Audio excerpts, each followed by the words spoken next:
Good evening, YouTube. As the resident Etheria restart expert, I was just linked this video called The Biggest Excuses and Objections in Etheria Restart. Obviously, as you guys know, I am one of the smartest people in Etheria Restart. I've lost so many tournaments. I'm basically one of the best content creators to ever play the game. Was just linked this video. It looks very interesting. The biggest excuses and objections in Etheria Restart.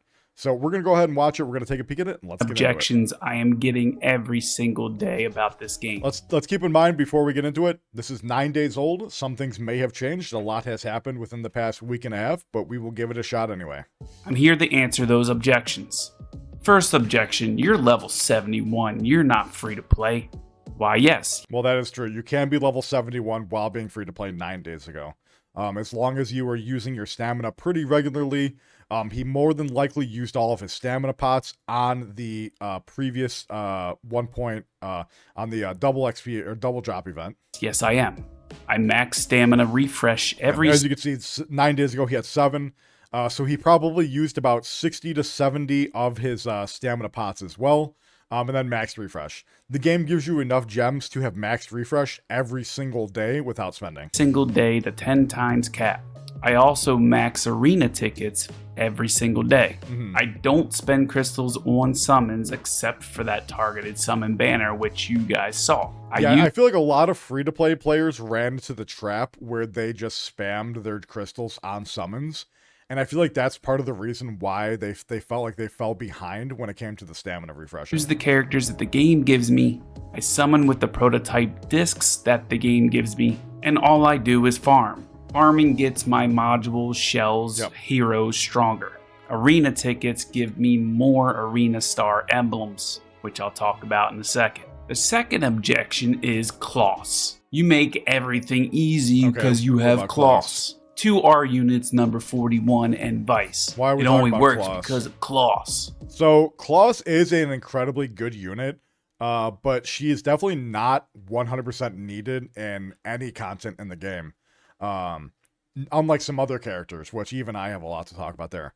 I would say Claus is very good. She's probably extremely strong, but you don't need Claus to clear in the game. My summon plan was called Patience. I waited to day 14 like you saw. Used my SSR ticket. I didn't pull Claus until day 14 because I used my targeted summon banner. You could have done the same thing. Instead, you probably went with the rat because a lot of the spenders told you to go with the rat. Which is kind of crazy to me because Mocha is good, don't get me wrong, but I feel like the people that were pushing Mocha so early were just baiting. Hell, I'll take out Claus. I don't need Claus. I'll use Freya. But now it's going to be, oh, you're using Freya. Yeah, if you don't have one SSR on a team, I'm sorry. I did show you a team that can beat it on auto hell for no SSRs. But guys, come on. The new excuse will be Freya. It's not about the... Yeah, so one of the big things about Etheria, and I feel like it's a big trap, and it's one of my gripes as well. So people don't realize that SRs and even Rs in this game are incredibly powerful. One of the main gripes that I have with this game is the lack of being able to sort of test and see like what other units do and how good they are. Obviously, a lot of us playing these games are so incredibly used to SSRs being the cream of the crop, the best characters in the game, and there's no other characters you can use. Some of the rare units are actually neat. Well, I don't want to say they're needed because that's crazy. Actually make the game even easier. Vice is a perfect example. The rare unit that does the taunting and stuff. People slept on these units, and that's also part of the reason why I think Etheria has a pretty big problem. Is like with how hard it is to actually level and how hard it is to actually get your units up in the game. There is a pretty distinct amount of testing and trying out new things. Because you could get screwed, right? You could invest all of your things into these characters and not have a good team comp, and suddenly, what can you do? You have a mishmash team comp, and you found yourself that, oh shit, I don't have any other materials left. That's part of the reason why I think it's so incredibly dangerous for all of these content creators to be pushing specific units, and then to be, just naysaying other units as well. We don't know. We don't know how these units operate. And that's another reason why I think the the hate for the game was pretty short-sighted because it's like, oh, you need all these high-level units to compete in the game. When it's like, there have been rare units that everyone has an S5 of that we've had this entire time that nobody has played with and tested, and it turns out they're absolutely phenomenal. The SSRs. It's about knowing the dungeon mechanics, especially for Doki Doki like crowd control. Defense down, maybe a defense buff, attack down, turn meter, freeze. This is exactly something I was talking about with over the past weeks. The PvE in this game is hard, and I think because it's hard, it is fun, right? If you could just go into the end game of PvP or PvE with any units, it's so brain dead and it's so boring and people are going to quit in a week. Now, I don't want to say that it's too easy. I think this game, it's too hard, right? Okay, so let's back it up a little bit. A hard PvE is good, but I think currently in Etheria Restart, it is too hard. Specifically and especially when it comes to autoing. Because the fact of the matter is, a lot of the early clears that we are doing now in the game, that have been doing about a week or two ago, they are manual clears. You can't just click auto and just do it and just do a continuous battle. You had to sit there and manually grind it out, because we sort of did these teams or the content early, right? Now that people are starting to actually figure out other comps, even some of them are having harder times autoing that. When, as I was saying, you guys can pull up the clips. A week or two ago, when people were saying, I can't do Inferno, the game's awful, I said, give it a week or two. I promise you, you will start being able to do these fights without Lily, without Shadow Sonya, without, Exodia, things like that. Not only that, they did nerf some of the bosses. I know Terramatan got like a 10% nerf. I think Nico Nana got a nerf. But the prophecy has been foretold, just like I was telling you guys this entire time.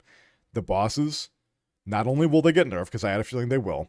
Nico's been nerfed twice. Yeah, exactly. Not only will they get nerfed, people will start leveling up their units. They will get stronger.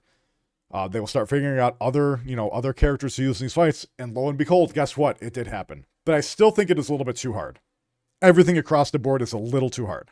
If you're anything like me, you can't help but spend a few dollars on these gacha games. So, I mean, if you're already spending the money, why not save a few bucks? That's why I'm going to show you and explain to you a site that I've been using called LD Shop. It's a top-up website that gives you significant discount on all packages in games like Etheria. As you can see here, the Crystal All-in-One bundle, this will give you all the Crystal top-ups. Generally, it would cost you about $203.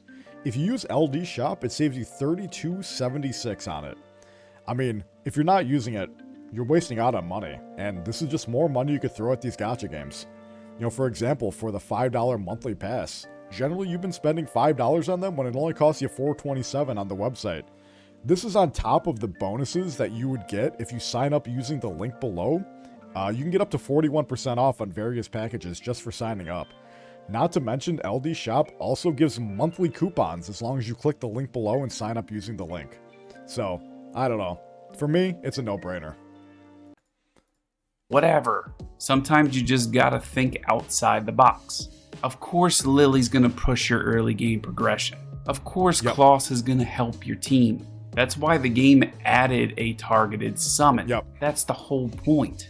Yeah, especially considering the fact that we got it feels like we got like 300 free-to-play polls within the first month of the game, which obviously, unless you were the most unlucky duck in the world and got an S5 of a specific character, you have a pretty large roster of characters to work with. Give you that opportunity to get something that you need. And when you do that, the game becomes easier for you. But with all games I play as free-to-play, I'm here to show you that you don't need those characters.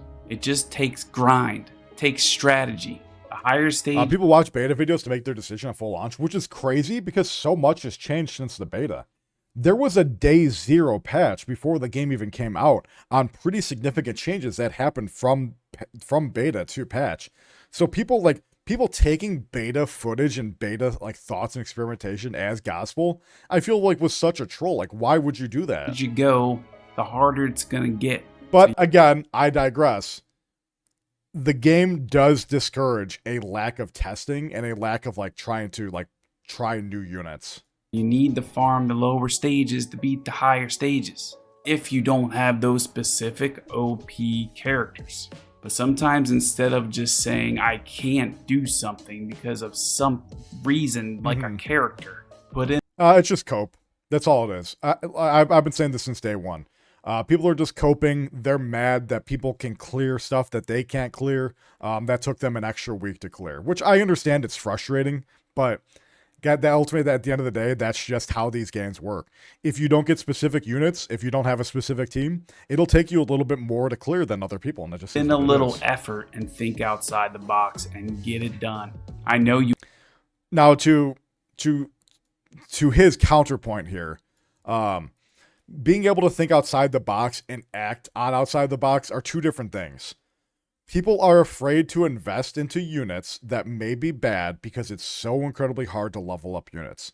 Who wants to invest so much into a random, like a random rare character when he could be dog shit, right? Obviously, we've had six of the, what do you call it? The things where we can pull our investment out of characters. We've had 6 of those since launch. Obviously, that is a lot. That's way more than most games. But people are just afraid to invest in the units that aren't good, right? Because how scarce things are in this game and how long it takes to level things. So I understand why people are hesitant. And also, there's not a lot of CCs out there saying you should build this one rare specific unit because we're in the trenches too, man. We don't know which rare units are good or not. It's a risk, exactly. You got this, no problem at all. You think it'd be good to run a reconfigure event regularly? Yes.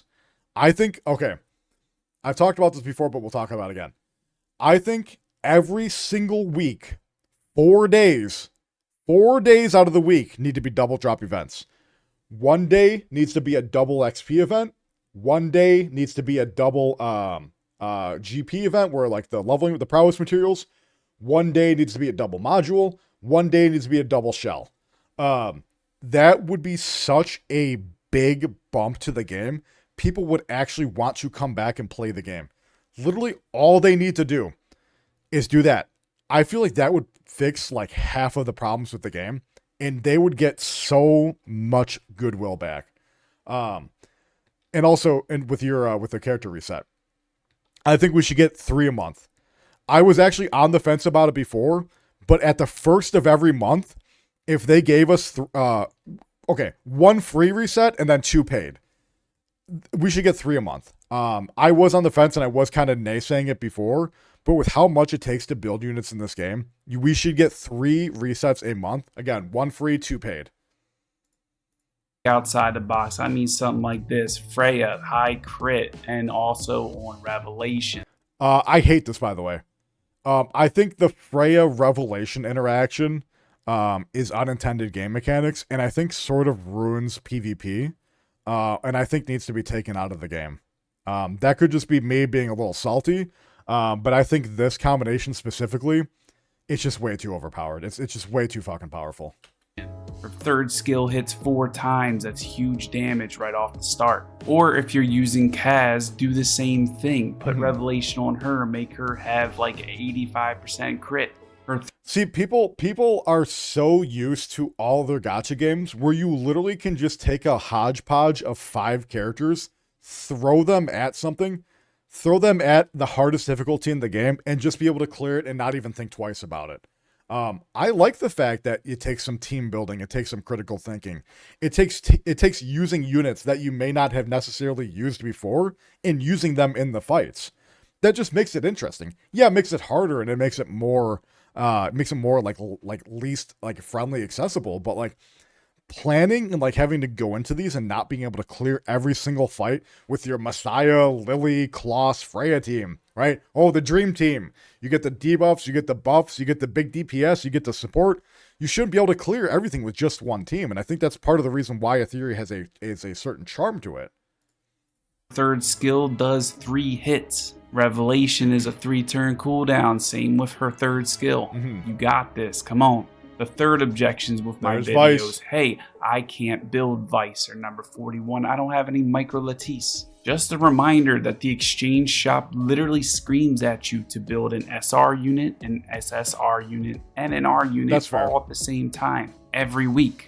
In the summon shop, there's perfect. Yeah, I fell into this trap. I haven't been buying my my micro lettuce. I definitely fell into the trap of not buying these, and I'm probably going to be regretting it here over the next few weeks. Lattice, Evolution Lattice, and Micro Lattice. Same with the Arena shop, which is why I max Refresh Arena. You can get 10 Micro Lattice a week. So you focus on an R unit every week. You also get a bunch of Evolution Lattice during the week. So that's one SR unit. And then you should always be working on one SSR because that is end game heroes for all of us. But it's always about team comp.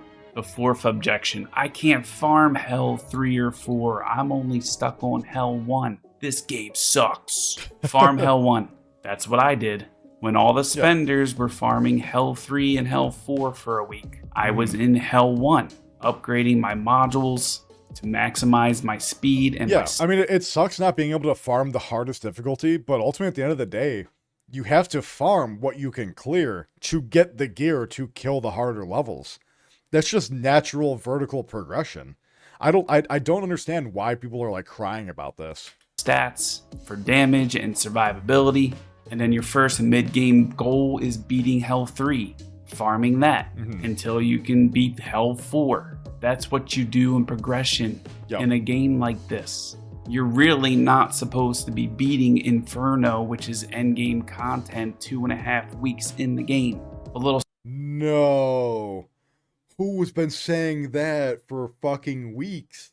Oh my god, me and this guy have a lot more in common than I think. Side objection here. I've been told Hell 4 is meh. You're supposed to be farming it. Hell 4 is the second to hardest difficulty in the game.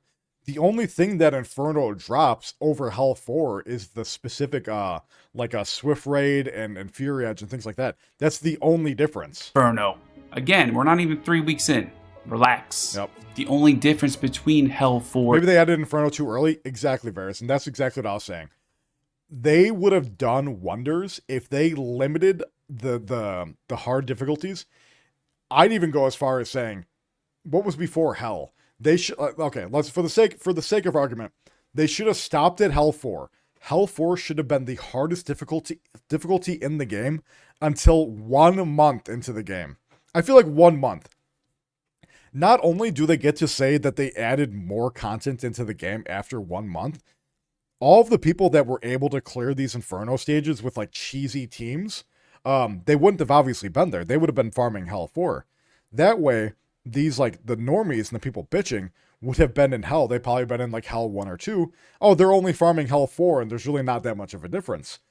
If they held off on the release of Inferno, I swear to God, the game would have done 3 to 4 times better when it comes to like the general overall perception of the game. I feel like they dropped the ball so fucking hard on having Inferno in the game. And Inferno in Thresholds is that there's new sets, the 6-piece sets, which are really for endgame. So you can optimize that 12 set, 8 set, 6 set combo. Now if that Brax and with that, I have a feeling if that Brax video didn't come out, if the changes and stuff that I suggested were in the game, Brax would have never even made that video. You need to be able to beat Inferno shell dungeons in Grim Pursuit. Otherwise, you can't make that combo. So before you worry about Inferno Thresholds, you should be more worried about Inferno Grim Pursuit. That's the crazy part to me, is that like so many people are focused on, oh my god, I can't kill Inferno Doki, and it's like, okay, even if you do eventually clear it, you have to do Inferno on all of the other ones anyway, because that 6-piece set, that off piece that you get for your modules on the right, you can't do anything with them anyway. If anything, it's going to be a downgrade for you to lose that potential 3-piece. You have to do both of these. Pursuit, Nico Nana, you can do it with all the free units the game gives you. The only SSR you really need is Ling Lao, and you get that. But all hero collecting gacha RPG turn-based mobile games are all a grind. If you want the instant gratification, go play a single-player game on a console. True. The last objection, you need Lily. For one, it's proven you don't. This is all they can say. This is the last objection. It's Etheria. Damn, I wonder who pushed that narrative really hard in their video. Yeah, I wonder who that was. Who spent 9 hours re-rolling for that one specific character, then made a 20-minute video on it, and then that video got like 200k views, and then that really pushed the narrative of the game. Vulcan? I mean, I'm talking about Brax. But yeah.